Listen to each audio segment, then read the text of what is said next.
মাম্মা, তুমি এই জানলার পাশে আলুর মতো কি বসিয়েছো? এটা কি আলু? তুমি কি কোনটা? এইটা? আরে এটা আলু না রে পোকা, এটা একটা রুট, জানিস তো? এই রুটটা আমরা যদি রেখে দিই 100 বছর পর্যন্ত বেঁচে থাকতে পারে। আর যদি আমরা ভার্মি কম্পোস্ট বা মাটিতে বসাই, আর ঠিক এইভাবে বসাই আর মাঝে মাঝে স্প্রে ওয়াটার করে দিই, তাহলে কিন্তু এটার থেকে ছোট ছোট লিফ বেরোয়। দেখ, ঘুরিয়ে দেখ বাটিটা। ঘোরাচ্ছি। এই, এটা কি?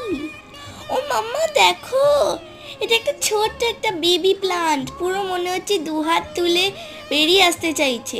বলো না এটা কি?